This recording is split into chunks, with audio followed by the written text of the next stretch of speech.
Please help me welcome up producer Kim Sherman, director of photography Jay Keitel, composer Ben Lovett. Maybe Kim, you can talk a little bit about like the production and, you know, since it is kind of a road movie, what was the production like? Were you guys constantly moving from location? You know, were you on a road trip yourself kind of filming the film? Yeah. So we filmed in St. Petersburg, Florida, where it's Amy's hometown. And we did mostly rove around that area via, we had an RV and then the really shitty car that we filmed in. And one of the doors didn't work on it. I mean, the car becomes a character in the film, and it just had so much character because there was just so much of it that didn't work, and we were kind of at the car's mercy a lot. But yeah, mostly just us around the Pinellas Park area, and Amy really wanted to make sure that it didn't just look like a beach town too, St. Petersburg, that she wanted to show the state as a southern state. So it was a lot of filming on the side of the highway and incorporating a lot of two-lane blacktop type techniques to try to capture the intimacy of the two people in the car. How did you shoot most of the car scene? I was either on the car, in the car, or over the car, and sometimes I would ratchet the door open, actually sit on the window, with the window rolled down, and like hold the camera while we're driving, or on the hood, or on the trunk. It was pretty exciting. So you never had anyone telling you? You were always... No, I was on the car, yeah. And we made it a point to be handheld. We didn't want the camera strapped down at all. Yeah, so that was the rule. So. Yeah. And a lot of mirrors. So there's some really, some tricky, mirrors. Yeah. I noticed that, well, it looks like you shot it on 16. What was the decision to do that? Amy wanted to shoot on film for aesthetic reasons. And actually, I thought of this question earlier today for some reason and how to answer it. And I would say, like, for us, it was about 100, 105 degrees, maybe hotter in the car, very little equipment, running around all the time. And I have to say, like, having 2 batteries in your bag and a mag and a changing bag is a lot easier, quicker, and lighter than, 12 batteries and an Alexa and all that. So. And it's not as expensive as you would think to shoot on film now because people want you to shoot on film. So from a producing standpoint, it actually made more sense in a lot of ways because creatively it was the format that was going to give us what we needed. With shooting in Florida during the middle of the day, every day, it's going to look better. But also, just economically, Kodak was so generous with us, so it made sense. Can you talk about the casting? I thought the 2 leads were really strong.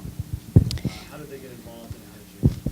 Yeah, so in the beginning idea of this film, Amy and Kentucker Audley had wanted to work together and originally had talked about shooting a film in which they would both direct and they would both star. And as they were shooting ideas around to each other, Amy brought up this idea of this recurring nightmare that she was having, which is the basis for this film. And Kentucker said, let's throw out everything else that we've done. That's a really great idea. Amy wanted to direct it. She wrote the script. And then she decided partway through that she didn't want to star in it herself. And she had been a huge fan and had worked with Kate before. So she had worked with the cast before and knew what they were capable of. And also, especially in the case of Kate, Lynn Scheel hadn't seen Kate pushed to the performance that she was able to give in this, that Kate is capable of so much intensity, but she often is put in the role of the meek characters. And so she cast Kate based on that. And they were both very collaborative in the script process, too. There was a lot of rehearsing that kind of brought about the film that you see here.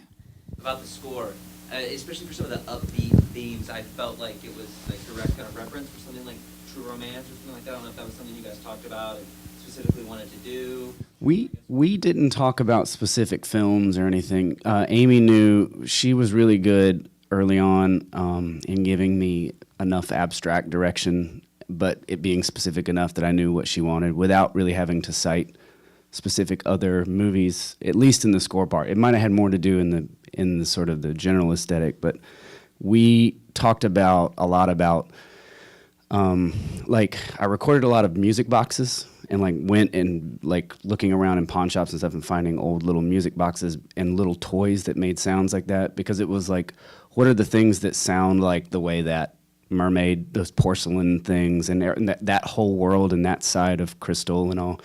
So the process was, it initially started with me recording and sending her pieces of different sounds of these music boxes, but the problem with those things is that they always play a tune you recognize. Any music box you get plays like a lullaby or Twinkle Twinkle Little Star or something.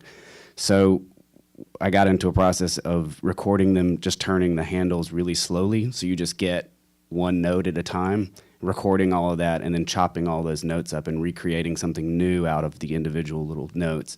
And it was tricky because you wanted to find something that sounded like it would be a lullaby, but not one that you've heard before. And then, of course, as you hear, it sort of begins to deconstruct as things go awry and, you know, starts to get messy and kind of crazy.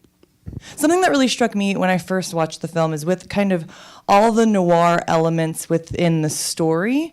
And this is kind of a question for you, Jay. Was there a conscious effort on your part, or is something that you and Amy talked about to bring some noir elements into the cinematography at all? I think definitely yes. We talked a lot about point of view. And we did a week of shooting and then took some time off and then 2 weeks more of shooting and kind of went over the footage we had at the beginning and decided to make it a little creepier, you know, more focused on the characters and therefore hopefully more suspenseful and more riveting, I guess.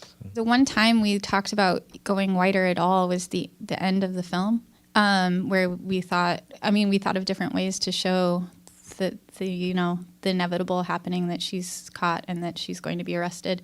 And one idea was even like this aerial shot of this suburb and cop cars surrounding the house and things like that. But then ultimately it took away from the tension and the simplicity of what had been before that, and the idea that it's between these 2 points in time as opposed to showing that point in time. Thank you guys for coming out. Thank all of you for sticking around. Please give these guys a round of applause.